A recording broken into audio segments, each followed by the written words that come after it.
Program ini didanai oleh para sahabat dan mitra dari Joyce Meyer Ministries. Tahukah saudara, kita tak pernah cukup, perbuatan kita tidak cukup, kita tak akan cukup melakukan, tapi ia lebih dari cukup.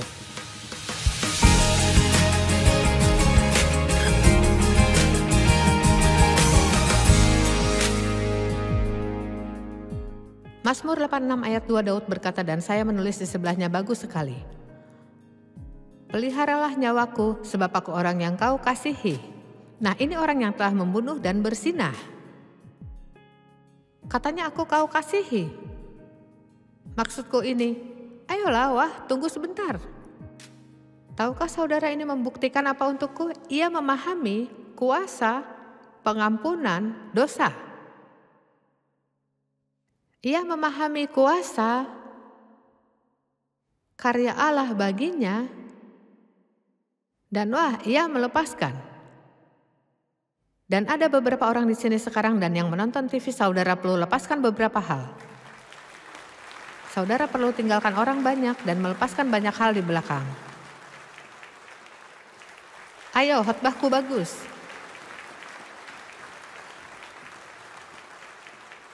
Dan saya tidak mengajarmu apapun yang tak perlu kulakukan dalam hidup. Saya tidak buat-buat khotbah, saya menghidupi.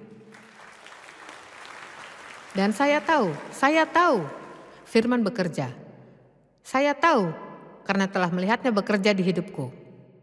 Tapi saya tahu akan ada masa menunggu, dan akan ada ujian, dan akan ada keraguan yang datang, dan akan ada perasaan yang membuatnya jadi sulit. Tapi saya juga tahu bahwa saudara bisa lakukan yang Allah kehendaki, karena Ia tak akan memintamu lakukan hal yang kau tak akan mampu.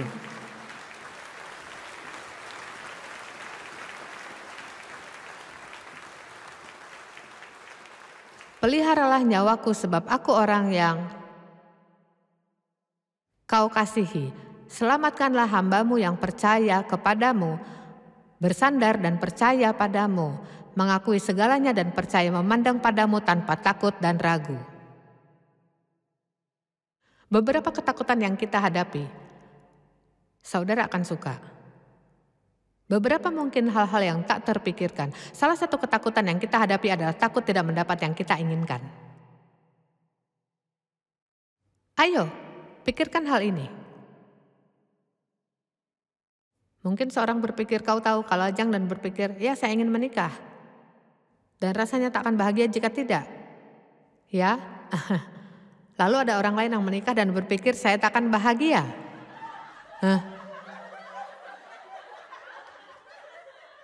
Yang kita perlu miliki untuk hidup bahagia adalah Allah. Nah ya, beberapa hal memang menyenangkan, tapi ini yang terjadi. Ketika ketakutan bahwa saudara tak akan dapat yang kau inginkan, saudara mulai ambil alih banyak hal. Dan wah, itulah saat masalah dimulai.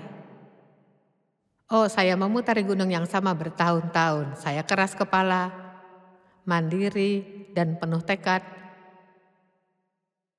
Dan kalau Tuhan tak akan lakukan, akan kulakukan.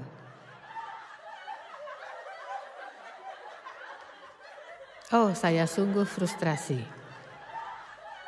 Tuhan, saya tak suka yang Dave lakukan, jadi ku coba terus untuk mengubahnya. Dan ini tak berhasil.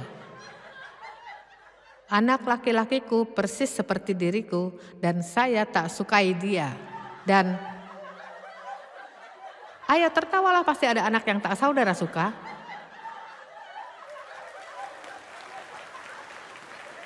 Ayo. Dan saya tidak sadar ia keras kepala sepertiku, jadi kehendak kami selalu bertabrakan satu sama lain.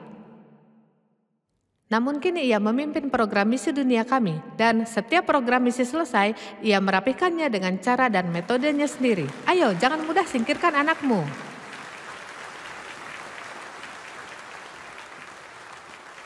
Saya khawatir saudara tak mengerti maksudku. Ya, saudara tahu, jika tak mengerti, ini mungkin bukan untuk saudara.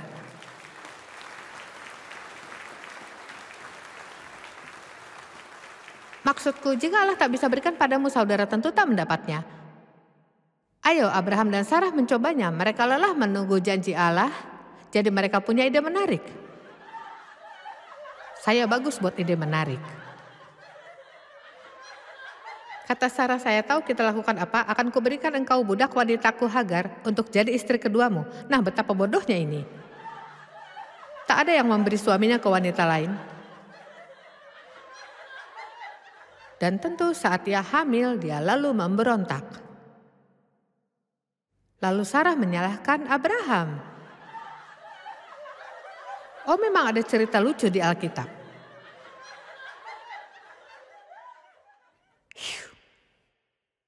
Tahukah saudara Yesus tak mau disalibkan? Saudara tak perlu ingin lakukan segalanya. Saya buat khotbah beberapa minggu lalu berjudul Kuasa Pengendalian, dan saya berbicara tentang pengendalian Yesus untuk tetap lembut dan baik saat orang-orang meludahinya dan mengata-ngatainya. Dan saat dia di Taman Getsemani dan semua tentara datang menangkapnya, dan seperti biasa Petrus ia menarik pedangnya dan memotong telinga seseorang. Kurasa Yesus harus mengambilnya dan menempelnya kembali di kepalanya, entahlah, tapi katanya pada Petrus, "Petrus, kau berbuat apa? Tahukah kau jika aku ingin, aku bisa memanggil puluhan ribu malaikat. Legion malaikat, jika dihitung-hitung kira-kira 72.000 akan kupanggil dan Allahku akan menyelamatkanku." Dan sungguh Allah dalam diri Kristus merekonsiliasikan kita padanya. Jadi bahkan bukan hanya Yesus yang melakukan ini bagi kita, tapi Allah sendiri melakukannya bagi kita. Bagaimana bisa saudara pikir Allah tak mengasihimu? Karena begitu besar kasih Allah bagi dunia ini hingga ia karuniakan anaknya yang tunggal. Tapi disiplin pengendalian diri, kerendahan hati darinya, dan saat ia berdoa di Taman Getsemani, ia pergi sendiri bukan sekali atau 2 kali, tapi 3 kali mengajukan permohonan sama. 3 kali. "Jikalau engkau mau, ambillah cawan ini daripadaku. Tetapi bukanlah kehendakku, melainkan kehendakmu." Bukan sekali, 2 kali, 3 kali ia ajukan doa sama. Rasanya ia sungguh tak ingin melakukan yang ia lakukan. Dan kuberitahukan, kita tidak perlu merasa ingin untuk lakukan segala yang Allah inginkan. Saat orang tuaku semakin tua dan tak lagi mampu urus diri sendiri dengan baik, Allah taruhkan di hatiku untuk pindahkan mereka ke kota kami, belikan mereka rumah dan mengurus mereka. Pertama saya menengkingnya, kupikir itu pasti iblis. Tahukah saudara, yang kupikirkan tidak mungkin Allah memintaku lakukan itu. Ya, saudara akan terkejut dengan hal-hal yang ia minta dilakukan. Singkat cerita, ini bisa sepanjang khotbah, tapi ini berlangsung 3 tahun dan ayahku diselamatkan. Saya bisa membaptisnya dan ia di surga hari ini berseru, "Wuh." Orang yang sama yang melecehkanku dan memberitahuku aku tak bisa apapun. Oh, Allah kita Allah yang hebat. Tapi kita harus lakukan dengan caranya. Jangan takut saudara tak akan mendapat yang kau inginkan. Beritahu Allah, saya tak ingin yang kuinginkan kecuali memang engkau menginginkannya. Ayo belajar berdoa dengan cara sedikit berbeda. Berhenti habiskan waktu berusaha meminta Allah memberi yang saudara mau. Bergembiralah karena Tuhan, maka Ia akan memberikan kepadamu apa yang diinginkan hatimu. Amin. Ketakutan lain kita adalah takut gagal, yaitu takut akan ketidaksempurnaan. Oh, kita ingin tampil baik di hadapan orang. Saudara akan selalu buat kesalahan. Selalu. Dan saudara belum gagal hingga berhenti mencoba. Itulah makna gagal, jika menyerah, jika mundur, jika tidak mencoba lagi. Saudara akan buat salah. Saudara akan nyaman dengan ketidaksempurnaan.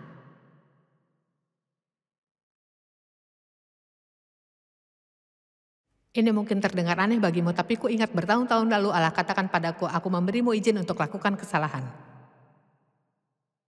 Ini bukan artinya ia mengundangku berdosa, tapi ia berusaha mengajariku. Aku tidak mengharapkanmu sempurna. Jika saya bisa sempurna, saya tak perlu Yesus dan saudara juga. Mengapa kita menekan diri kita sejauh ini? Saudara punya Yesus karena tak mampu lakukan sendiri. Saudara punya Yesus bisa berdoa dalam namanya karena saudara tidak layak mendapat hal-hal yang saudara doakan pada Allah. Saat berdoa dalam nama Yesus, terjemahan Amplified berkata, kita memimpin kepada kesempurnaan dalam Kristus. Oh, indah sekali. Saya minta kau lakukan dalam nama Yesus.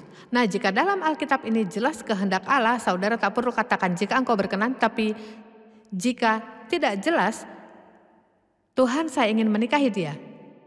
Sebaiknya berkata, jika engkau berkenan. Karena saudara bisa berpikir ingin nikahi mereka, namun nyatanya tidak. Dave dan saya berkencan 5 kali dan menikah, dan saya selalu berkata, ia harus nikahi saya cepat-cepat sebelum tahu apa yang ia hadapi. Tapi aku sepadan bukan sayang.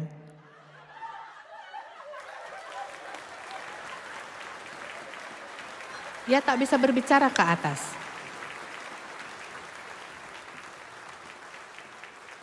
Oh, kami hadapi tahun-tahun berat di awal. Setelah 3 minggu menikah, ia menatapku dan berkata, apa yang salah denganmu?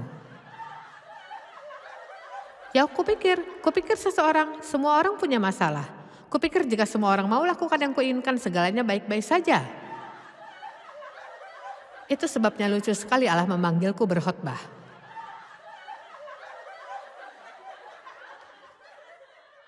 Menjadi nyaman dalam ketidaksempurnaan.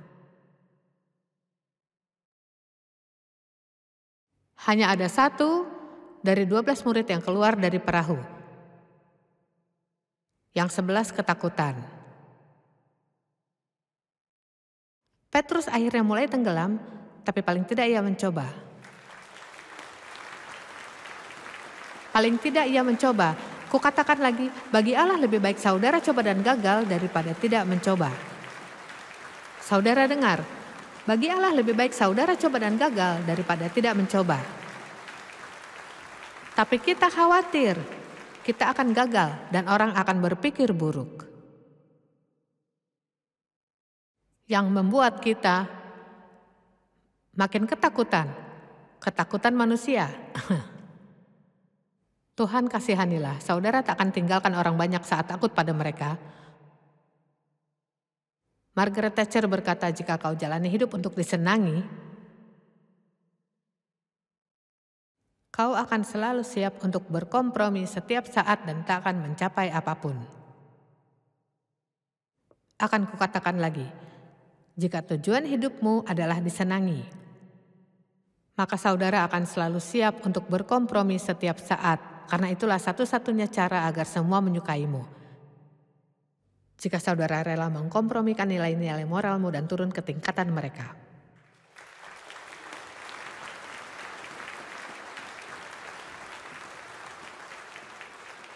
Allah di pihak kita, apa yang bisa diperbuat manusia. Kisah Rasul 5 ayat 29. Petrus dan rasul-rasul lain diminta berhenti berkhotbah dengan nama itu, atau kami akan pukuli dan lemparkan kalian ke penjara. Kata mereka, kita harus lebih taat kepada Allah daripada manusia. Kita harus lebih taat Allah daripada manusia. Saya berharap dan berdoa jika saya dipersekusi, bukannya menyangkal Kristus, saya berdoa di saat itu, jika ini terjadi padaku, Tuhan berikanku keberanian untuk tidak menyangkal Engkau. Amin. Galatia 1 ayat 10, saya suka ini. Kata Paulus, adakah ku cari kesukaan manusia atau kesukaan Allah? Mungkin kita perlu berhenti sebentar di sini dan bertanya pada diri kita. Apakah saudara ingin dikenal banyak orang atau saudara ingin dikenal di surga?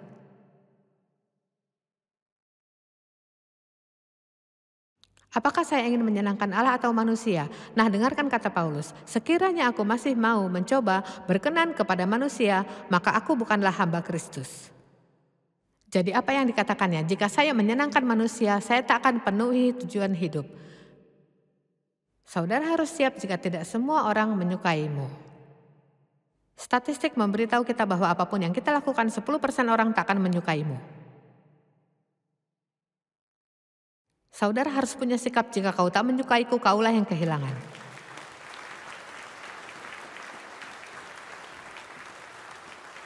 Saat saya mulai lakukan ini, saya punya rasa takut akan manusia dan saya selalu takut apa yang dipikirkan orang, dan jika seseorang bangkit dan keluar, saya tahu mereka merasa pesanku buruk dan mereka tak menyukaiku dan saya akan pulang dan menyiksa diriku sepanjang malam. Pernahkah saudara menyiksa diri sepanjang hari selama 2 atau 3 hari karena apa yang seseorang pikirkan tentangmu?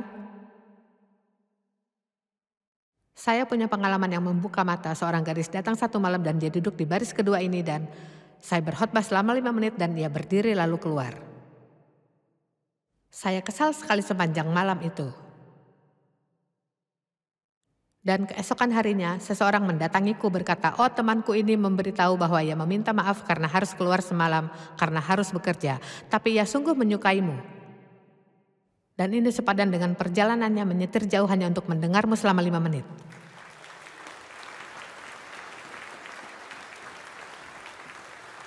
Inilah yang terjadi ketika kita mendengar kebohongan iblis. Ia meyakinkan kita bahwa banyak orang tak menyukai kita dan ini tidak benar.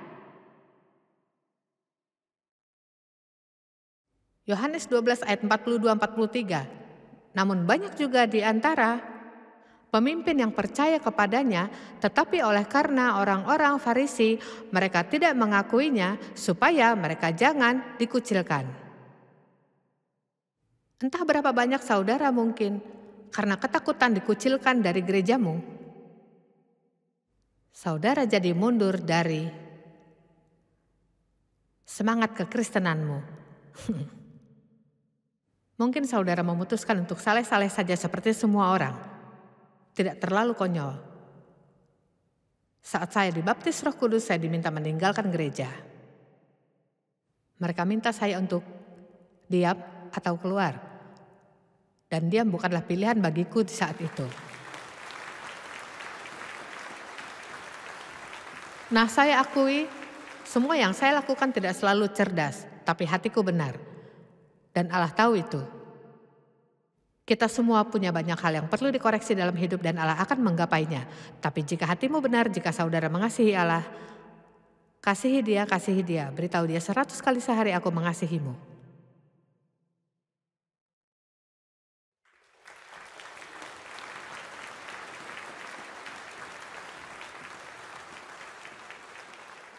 Ini juga ketakutan besar. Takut saya tidak berbuat cukup. Pernahkah merasa demikian? Saya tak peduli seberapa banyak saudara baca Alkitab, itu tak cukup. Entah seberapa lama saudara berdoa, itu tidak cukup. Doamu belum benar.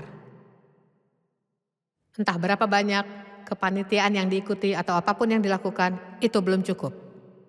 Kita lakukan survei di kantor kami 1 kali, bertanya jika kau bisa tanya apapun kepada Yesus, apa pertanyaanmu? Dan tahukah saudara jawaban yang muncul? Ada lebih banyak orang katakan ini dari hal lain. Saya ingin tahu apakah saya sudah lakukan cukup. Berapa banyak yang tahu maksudku? Kita selalu merasa apapun yang kita lakukan, kita belum lakukan dengan cukup. Perlu lakukan lebih. Jawabanku kepada saudara, berhenti menghitung. Saya dulu menghitung apapun yang bergerak, berapa banyak orang datang ke pertemuan. Berapa banyak ini, berapa banyak itu. Bagaimana saya berdoa hari ini? Saya berdoa 1 jam, berdoa 45 menit.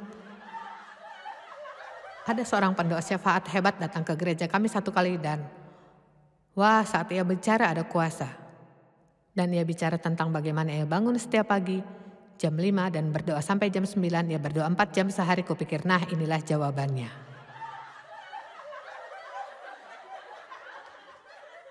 Mari berdoa 4 jam setiap hari agar aku menjadi sepertinya.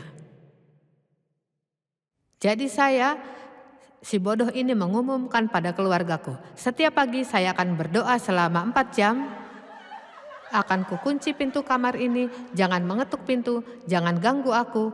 Aku doa tiap pagi selama 4 jam. Dan saya masuk ke sana dan dalam 5 menit saya sudah mendoakan segala yang ku ketahui minimal 3 kali. Dan saya berdoa 5 menit lalu menghabiskan 3 jam 55 menit untuk tidur.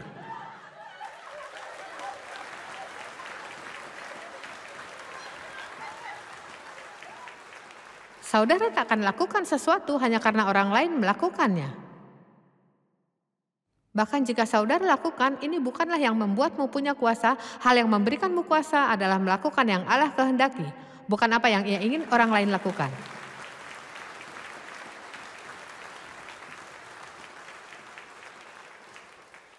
Jika saudara harus membesarkan 3 anak hebat dan mencoba berkhotbah lalu merasa hanya itu kehendak Allah,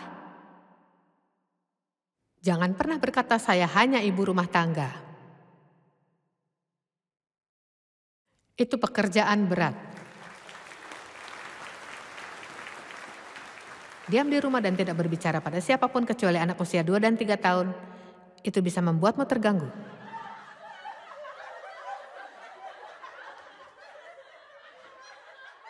Ketakutan tidak cukup berbuat. Ada seseorang datang ke gereja dan menantang kami membaca habis Alkitab dalam 1 tahun.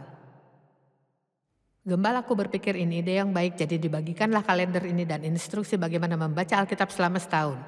Ya, saya tidak mengatakan ini hal buruk. Tapi motivasimu melakukannya harus benar. Motivasiku tidak. Saya tidak ingin jadi satu-satunya yang tidak bisa berdiri hari Minggu saat pendeta berkata siapa yang sudah membaca Alkitab.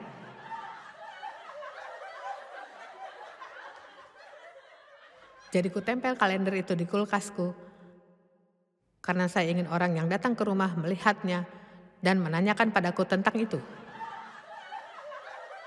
Jadi bisa kukatakan ya saya baca Alkitab sampai habis dalam setahun dan mereka akan terkesan. Ya itu semua baik sampai saya mulai temukan kekosongan di kalender. Karena beberapa hari saya tidak membacanya. Suatu hari saya memutuskan akan menyusul. Jadi saya harus baca 35 atau 36 pasal dan saya menyisir setiap pasal itu. Lalu Allah berkata kepadaku, jadi Joyce, apa yang kau pelajari hari ini? Ayo. Dan saya tidak bisa memikirkan satupun, tak satupun yang bisa kuingat dari bacaanku. Dan yang Ia ajarkan adalah, tidakkah kau tahu bahwa aku lebih senang kau baca 1 ayat dan mendapatkan sesuatu darinya, daripada baca 10 pasal dan tak tahu apa-apa. Allah tidak terkesan dengan angka-angka kita. Tapi kita perlu menjadi seperti Yesus. Ia selalu memberitahu, ya lakukan mujizat besar dan berkata, pastikan kau tidak ceritakan pada siapapun. Apa? Saya akan sewa papan iklan.